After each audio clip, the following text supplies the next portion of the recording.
Hello मेरे प्यारे बच्चों, कैसे आप सभी। उम्मीद करता हूँ अच्छे होंगे। तो इस वीडियो में हम लोग बात करेंगे प्रकाश के ध्रुवण की। जो हमारा चैप्टर है प्रकाश का ध्रुवण, इसे हम लोग समझते हैं बच्चों।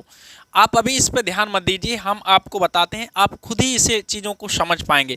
पहले मेरी बात सुनिए। इसमें बच्चों जो प्रकाश हमारा होता है वो एक वैद्युत चुंबकीय तरंग है। इसमें चुंबकीय वेक्टर और वैद्युत वेक्टर परस्पर तरंग संचरण की दिशा के लंबवत कंपन करते हैं। तो यहाँ पे बात करते हैं हम लोग वैद्युत वेक्टरों की। बात को समझिए, यहाँ पे वैद्युत वेक्टरों को, चुंबकीय वेक्टरों को आप साइड में कर दीजिए। तो ऐसा प्रकाश जिसमें जो वैद्युत वेक्टर होते हैं तरंग संचरण की दिशा के लंबवत, इसमें हमने दिखाने की सभी संभव दिशाओं में सममित रूप से कंपन करें।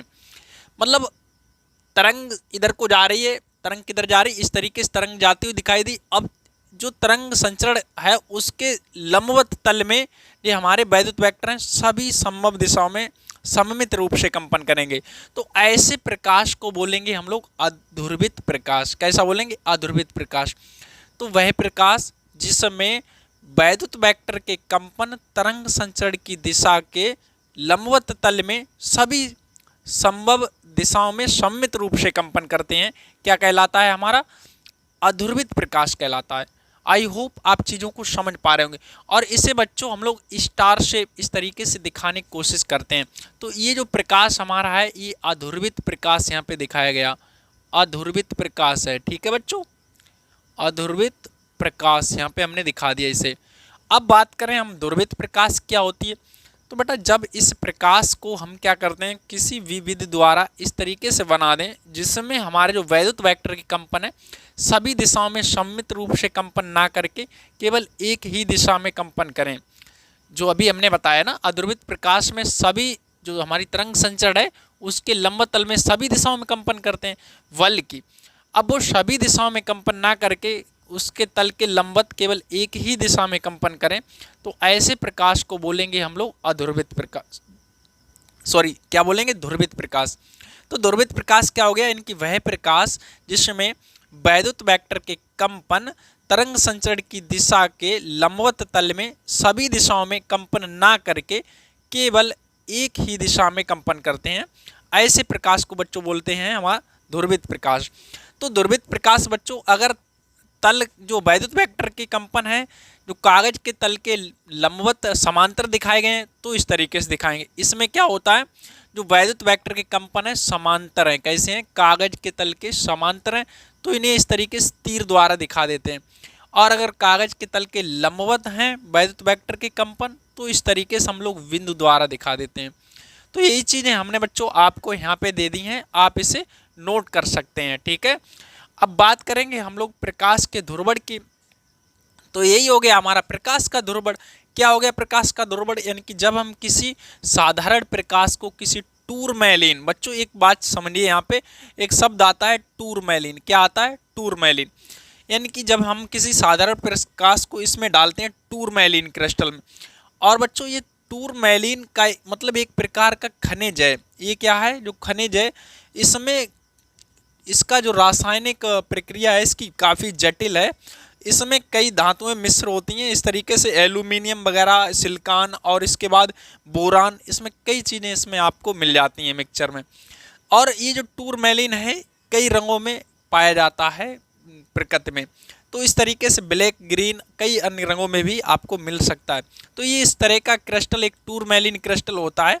जब इस पर हम क्या करते हैं, किसी हम साधारण प्रकाश की किरण को डालते हैं, और साधारण प्रकाश किरण में क्या होता है, हमारे जो इस तरीके से वैद्युत वेक्टर कंपन सभी दिशाओं में कंपन कर रहे होंगे, वैद्युत है ना, सभी दिशाओं में लंबवत कंपन कर रहे होंगे। जब इस टूरमैलिन क्रिस्टल से डालते हैं तो इसके बाहर केवल वो ही क्रिस्टल निकल पाते हैं जो टूरमैलिन क्रिस्टल की अक्ष के समांतर हों। कौन से कंपन बाहर निकल पाएंगे? जो टूरमैलिन क्रिस्टल की अक्ष के समांतर हों, और बाकी को ये क्या कर लेता है? अवशोषित कर लेता है। तो जो प्रकाश लास्ट में निकलता है उसे हम लोग बोलते हैं ध्रुवित प्रकाश। क्या बोलेंगे? ध्रुवित प्रकाश। और इसी घटना को हम लोग कह देते हैं प्रकाश का ध्रुवण। क्या बोल देंगे बच्चों? प्रकाश का ध्रुवण। तो इसे बड़ा चढ़ा के अगर लिखना होता तो यहाँ से लिख देते हैं। यानी कि प्रकाश हमारा एक क्या है? एक वैद्युत चुंबकीय तरंग है। इसमें हमारे जो वैद्युत वेक्टर के कंपन हैं तरंग संचरण की दिशा के लंबवत सभी दिशाओं में कंपन करते हैं। जब किसी प्रकाश किरण को किसी टूरमैलिन क्रिस्टल पे डालते हैं तो वह टूरमैलिन का क्रिस्टल से कौन से केवल वो ही कंपन बाहर निकल पाते हैं। वैद्युत कंपन केवल वो ही बाहर निकल पाते हैं जो टूरमैलिन क्रिस्टल की अक्ष के समांतर होते हैं, और शेष को टूरमैलिन क्रिस्टल क्या कर लेता है, शेष कंपनों को अवशोषित कर लेता है। तो जिस तरीके से निर्गत प्रकाश होता है वो हमें निर्गत प्रकाश, ध्रुवित प्रकाश प्राप्त होता है, और इसी घटना को बच्चों हम लोग क्या बोलेंगे, इस घटना को प्रकाश का ध्रुवण कहते हैं। तो आई होप आपको चीज़ें ये बच्चों समझ में आ रही होंगी। ये हमने आपको दे दिया, तो आप चाहें तो इनका स्क्रीनशॉट ले सकते हैं या फिर इसे नोट कर सकते हैं। ठीक है, अब हम बच्चों इस चैप्टर की बहुत मोस्ट टॉपिक पे बात करने वाले हैं, वो है ब्रूस्टर का नियम। तो हम देखते हैं क्या है ब्रूस्टर का नियम। चलिए बने रहिए हमारे साथ वीडियो के लास्ट। ब्रूस्टर का नियम, अथवा इसे कहते हैं बच्चों परावर्तन द्वारा प्रकाश के ध्रुवण, इस नाम से भी जानते हैं इसे। ठीक है, तो पहले हम एक चित्र बनाते हैं, इसे समझते हैं। तो ब्रूस्टर ने बच्चों बताया है कि जब कोई प्रकाश किसी पारदर्शी मतलब तल से टकराकर परावर्तित होता है तो वह आंशिक रूप से क्या हो जाता है, ध्रुवित हो जाता है। तो हमने यहाँ पे एक बच्चों तल बना लिया एक्स और एक्स डैश। यहाँ पर हमें एक अभिलंब दिखा देते हैं इस तरीके से। हम यहाँ पे बच्चों एक अभिलंब दिखा दिया हमने, ये हमारा हो गया अभिलंब। ठीक है, अब यहाँ से हमारी एक प्रकाश किरण आएगी। अब यहाँ से क्या आएगी, एक प्रकाश किरण बच्चों आएगी और आंशिक रूप से परावर्तित हो जाएगी। इस तरीके से आई, यहाँ से प्रकाश किरण आई बच्चों, और इसके बाद आंशिक रूप से परावर्तित हो गई। ठीक है, इधर परावर्तित ये हो जाएगी। वो बचा हुआ प्रकाश हमारा इस माध्यम में चला आएगा। इस तरीके से हम इसमें दिखा दिया हमने। ठीक है, तो यहाँ से समझने की कोशिश करिए बच्चों। ये हमारा अभिलंब है, क्या है, अभिलंब। और देखते हैं बच्चों यहाँ पर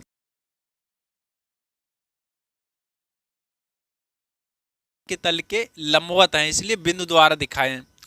और इधर जो प्रकाश किरण चली गई, इसमें कंपन के तल बच्चों हम दिखा देते हैं। इसी तरीके से दिखा दीजिए, इसी से रेड से दिखा दें तो इधर दिखा देते। ये हमने इस तरीके से तीर द्वारा दिखा दिए इसके कंपन। ठीक है, तो ये जो अंदर चली आई प्रकाश किरण, और ये जो माध्यम है इसे हम कांच मान लेते हैं। क्या मान लिया हमने, ये जो माध्यम बच्चों हमारा है कांच है। ठीक है, कांच हो गया। तो कांच को हम लोग कुछ इस तरीके से दिखा देते हैं इस माध्यम में। और यहाँ पे बेटा देखिए, बात समझिए, जो प्रकाश किरण आई और कुछ आंशिक रूप से परावर्तित हो गई तो ये ध्रुवित हो गई है। अब इन्होंने ब्रूस्टर ने बताया है कि जब कोई प्रकाश किरण किसी, और ऊपर हमारा क्या है, वायु, यहाँ पे लिख देते हैं वायु से कांच में आई। बात समझो बच्चों, एक प्रकाश किरण वायु से कांच में आई। कांच एक हमारा पारदर्शी तल है। तो जब इन्होंने बताया जब कोई प्रकाश किरण किसी पारदर्शी तल से परावर्तित होती है तो वह आंशिक रूप से ध्रुवित हो जाती है। कैसी हो जाती है, ध्रुवित हो जाती है। और ये प्रकाश के ध्रुवण की जो मात्रा है वो आपतन कोण पर निर्भर करती है। किस पर निर्भर करती है बच्चों, आपतन कोण, जो कोण बनाता है, जो प्रकाश जिस कोण से आती है उस पर निर्भर करती है। यदि एक विशेष कोण पर बच्चों क्या है, ये जो प्रकाश है वो पूरी तरह से कैसा हो जाता है, ध्रुवित हो जाता है। और वो विशेष कोण का नाम होता है आईपी। क्या होता है बच्चों, आईपी होता है, और इसे बोलते हैं ध्रुवण कोण। क्या बोलते हैं, ध्रुवण कोण। और एक ध्रुवण कोण पे एक विशेष बात इन्होंने बताई है। पहली बात तो क्या होगी, अगर ध्रुवण कोण पर कोई प्रकाश किरण है पूरी तरह से कैसी हो जाएगी, ध्रुवित हो जाएगी। कैसी हो जाएगी, ध्रुवित हो जाएगी। तो ये आईपी है, और इस आई पर बच्चों ये परावर्तित किरण और ये कौन से अपवर्तित किरण, ये दोनों परस्पर लंबवत होती हैं। कैसी होती हैं, लंबवत होती हैं। किस कोण पर, ध्रुवण कोण पर। ठीक है, तो यही बात इन्होंने बताने की कोशिश की है। यहाँ पे यही लिखा हुआ है बच्चों, इतना सारा यहाँ पे दिख रहा है आपको, यही लिखा हुआ है। यहाँ पे क्या लिखा हुआ है कि मतलब जब कोई प्रकाश किरण किसी पारदर्शी तल से टकराकर परावर्तित होती है तो वह आंशिक रूप से ध्रुवित हो जाती है, और उसके ध्रुवण की जो मात्रा है आपतन कोण पर निर्भर करती है। एक विशेष आपतन कोण पर प्रकाश जो है पूर्णतः ध्रुवित हो जाता है, और इस विशेष कोण को बोलते हैं बच्चों ध्रुवण कोण। क्या बोलते हैं, ध्रुवण कोण, है ना। अच्छा, इससे ध्रुवण कोण हमारा हो गया। और ये देखिए बच्चों, ये कोण हमारा कौन सा होगा, आर होगा। ये हमारा कौन सा, अपवर्तन कोण होगा। और इस ध्रुवण कोण पर परावर्तित किरण तथा अपवर्तित किरण दोनों परस्पर कैसी होती हैं, परपेंडिकुलर होती हैं, यानी कि इनके बीच कोण 90 अंश का होता है। ठीक है, तो हम चर्चा करते तो हम मान लेते हैं, माना हमारा कोई तल है एक्स वाई, जो एक परातल से दो माध्यमों कांच और वायु को परस्पर अलग कर रहा है। इसमें एक प्रकाश किरण हमारी आपतित होती है जो आंशिक रूप से परावर्तित इस तरीके से हो जाती है।